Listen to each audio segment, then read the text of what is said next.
Good morning students, BSc secondary students का Bhagwati PG college online classes में स्वागत है। लास्ट लेक्चर में हमने स्टार्ट किया था जीनस डिंगो, ठीक है, जिसके अंतर्गत हमने लास्ट टॉपिक में जो पढ़ा था वह पढ़ा था मेल कॉन, ठीक है, और मेल गैमेटोफाइट डेवलपमेंट। आज हम पढ़ने वाले हैं ओव्यूलेट स्ट्रोबिलस, ठीक है, बीजांडीय शंकु तथा या इसको भी क्या कहते हैं मेगा स्पोरेंजियम अर्थात गुरु बीजाणुधानी कहते हैं। ये गुरु बीजाणुधानी की संरचना किस प्रकार से होती है, इसी को हम क्या कह सकते हैं, ओव्यूल बीजांड, ठीक है, क्या कहते हैं इसको हम बीजांड भी कहते हैं। मादा शंकु सुसंगठित मादा शंकु इसमें उपस्थित नहीं होता। मादा वृक्षों पर, ठीक है, ज्यादा मोस्टली अधिकांशतः डायरेक्टली क्या विकसित होते हैं, बीजांड विकसित होते हैं। तो आज हम देखते हैं कि डिंगो के बीजांड की संरचना किस प्रकार की पाई जाती है। तो सबसे पहले देखते हैं कि डिंगो का जो बीजांड होता है कौन सी शाखाओं पर उत्पन्न होते हैं, विकसित होते हैं। तो हमने पढ़ा था कि जो इसका बीजाणुजित पादप होता है उसमें दो प्रकार की शाखाएं पाई जाती हैं, सीमित वृद्धि वाली शाखाएं और असीमित वृद्धि वाली शाखाएं। डिंगो का बीजांड जो है, ठीक है, सीमित वृद्धि वाली शाखाओं पर विकसित होता है, ठीक है, कहां पर विकसित होता है, सीमित वृद्धि वाली शाखाओं पर, सीमित वृद्धि वाली शाखाओं पर विकसित होते हैं। इनके सीमित वृद्धि वाली शाखाओं के सामान्य पर्णों के कक्ष के द्विभाजी शाखन बिंदु पर दो ओव्यूल या दो बीजांड डेवलप होते हैं, विकसित होते हैं, ठीक है। सामान्य पर्ण या शल्की पर्णों के कक्ष के द्विभाजी शाखन बिंदु पर दो बीजांड विकसित होते हैं। डिंगो का जो बीजांड होता है, ठीक है, मोस्टली कौन से प्रकार का होता है, ऋजु प्रकार का, ठीक है, कौन से प्रकार का होता है, ऋजु प्रकार का बीजांड पाया जाता है तथा यह कैसा होता है, हरे रंग का, ठीक है, कैसे रंग का बीजांड होता है, हरे रंग का बीजांड पाया जाता है।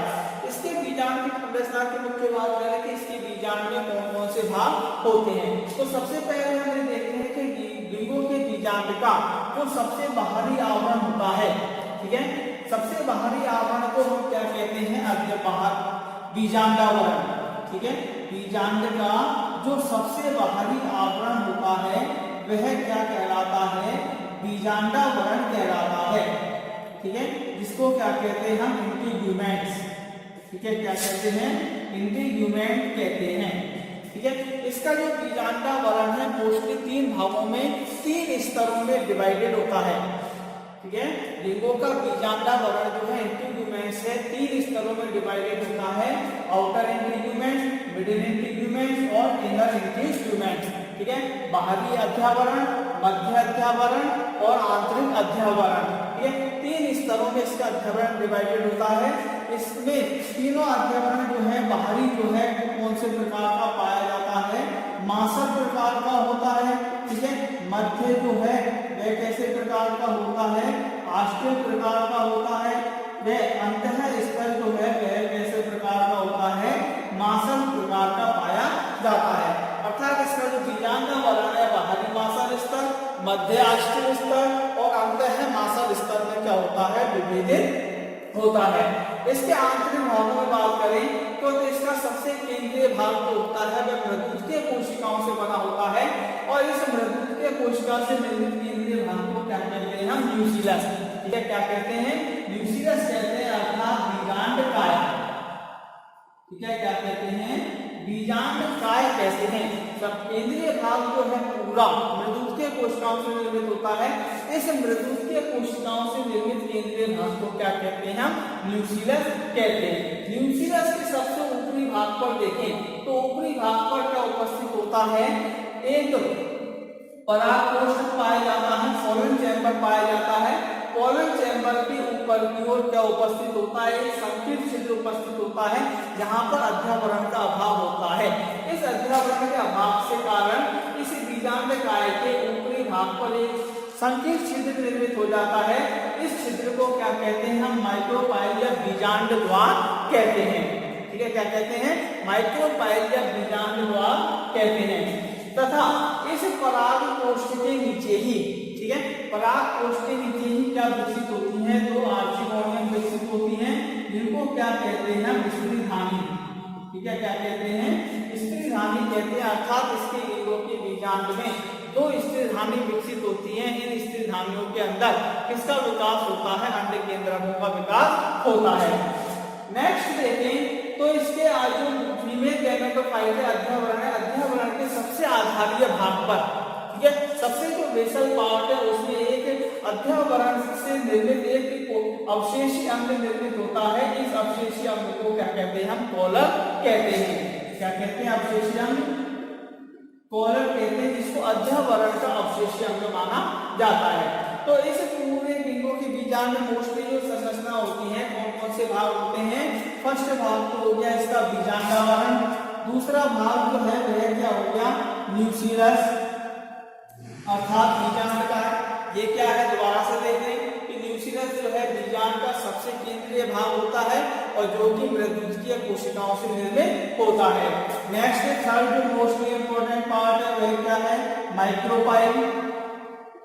ठीक है, क्या है, माइक्रोपाइल बीजांड द्वार अर्थात बीज अध्यावरण, बीजांड के शीर्ष भाग पर अध्यावरण का अभाव होता है, जिसके कारण एक संकीर्ण क्षेत्र स्थित होता है, निर्मित हो जाता है। इस संकीर्ण क्षेत्र को ही क्या कहते हैं, माइक्रोपाइल कहते हैं। माइक्रोपाइल के नीचे पोलन चैम्बर और नेक्स्ट जो है मोस्ट आर्चिगोनियम अर्थात स्त्रीधानी। ठीक है, स्त्रीधानी पोलन चैम्बर के नीचे पराग कोष्ठ के नीचे इसका निर्माण होता है, इसका विकास होता है, आर्चिगोनियम स्त्रीधानी का विकास होता है। तो ये है क्या इसकी संपूर्ण संरचना, इसके लिंगों के बीजांड की संरचना या बीजांडीय शंकु स्ट्रोबिलस की संरचना। ठीक है, तो ये है। इसके बाद देखते हैं कि बीजांड में, बीजांड के द्वारा मादा युग्मकोद्भिद के अंदर मादा युग्मकोद्भिद विकसित होता है। मादा युग्मकोद्भिद के अंतर्गत क्या इसका विकास होता है, स्त्रीधानी का विकास होता है। तो स्त्रीधानी की संरचना देखते हैं।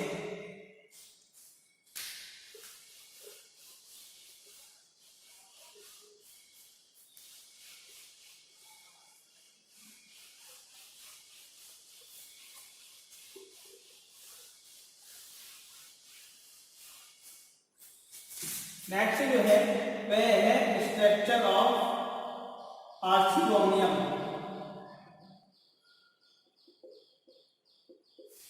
आर्चिगोनियम, ठीक है, स्त्रीधानी की संरचना, स्त्रीधानी की संरचना।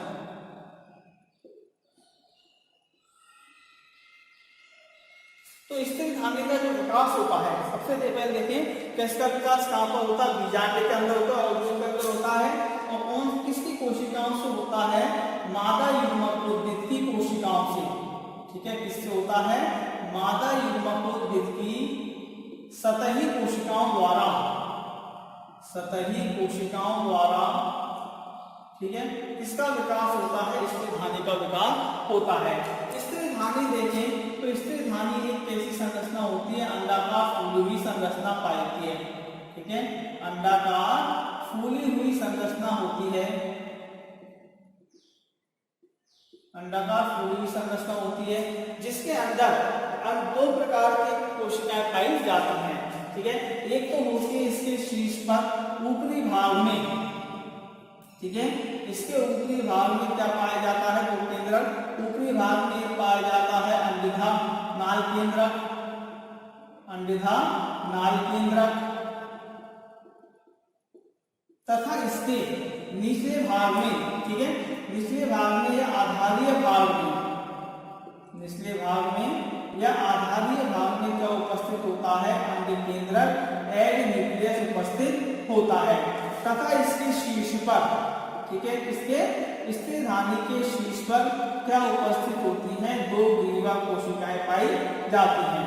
क्या पाई जाती हैं, दो ग्रीवा कोशिकाएं पाई जाती हैं। इसकी संरचना देखें तो इसकी संरचना हम देखते हैं, मोस्टली कैसी होती है, फूली हुई संरचना होती है, गोल होती है लगभग।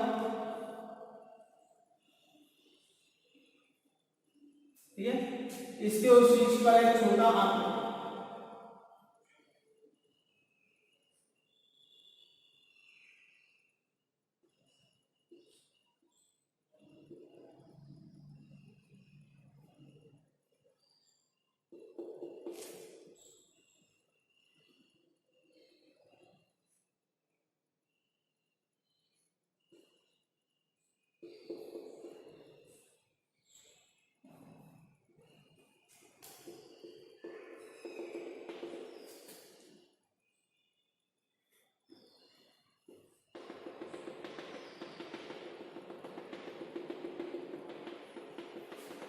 ये क्या है स्थिरांक की संरचना।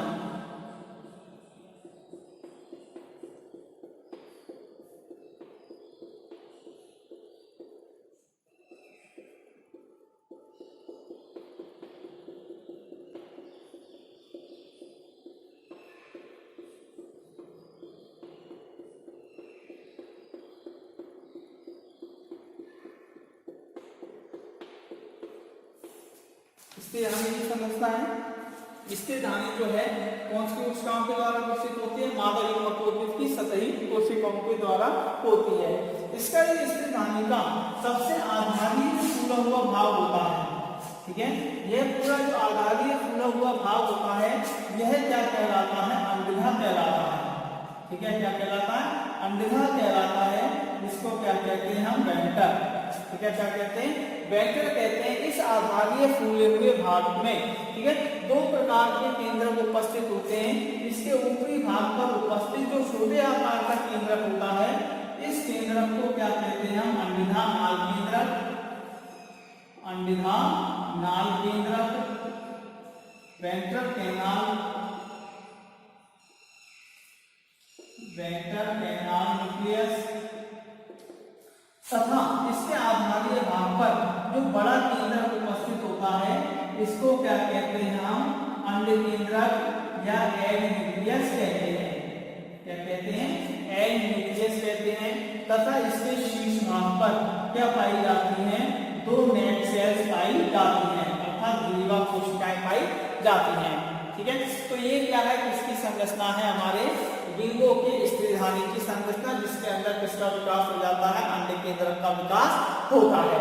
ठीक है, इसके पश्चात देखते हैं, अभी देखा हमने कि नर शंकु के द्वारा नर युग्मकोद्भिद विकसित होता है और नर युग्मकोद्भिद के द्वारा नर युग्मकों का निर्माण हो जाता है। इसी प्रकार से बीजांड के अंदर मादा युग्मकोद्भिद विकसित होता है और मादा युग्मकोद्भिद के अंदर स्त्रीधानी का डेवलपमेंट होता है और स्त्रीधानी के अंदर किसका डेवलपमेंट हो जाता है? अंड केंद्रक का डेवलपमेंट हो जाता है, अंड केंद्रक का निर्माण हो जाता है।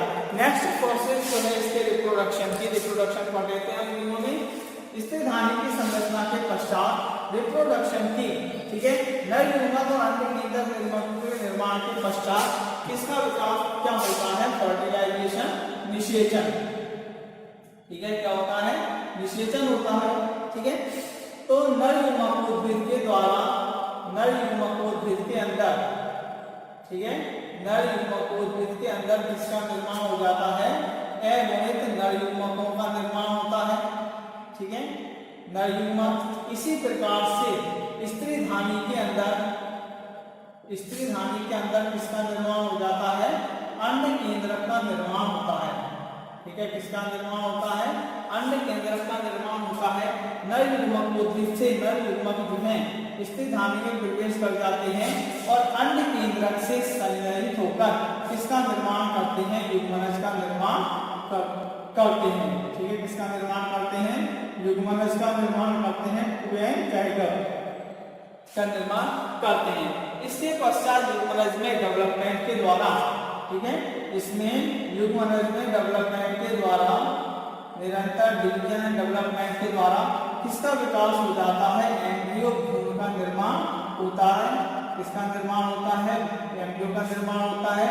और एम्ब्रियो जो है वो कहां पर संरक्षित होता है? बीज के अंदर संरक्षित होता है, जिसके अंकुरण के द्वारा, ठीक है, बीज में अंकुरण के द्वारा, जर्मिनेशन के द्वारा, ठीक है, किसका निर्माण हो जाता है? न्यू स्पोरोफिटिक प्लांट का विकास हो जाता है। ठीक है, किसका विकास हो जाता है? न्यू स्पोरोफिटिक प्लांट का डेवलपमेंट हो जाता है। तो इस प्रकार से गिंगो में रिप्रोडक्शन प्रोसेस क्या होती है, कंप्लीट हो जाती है। ठीक है, दोबारा से देख लें। निषेचन स्त्रीधानिकी में के अंदर किसका निर्माण हो जाता है, अंडे केंद्र का निर्माण हो जाता है। नर युग्मक कहाँ पर स्थित होते हैं, नर युग्मकोद्भिद में।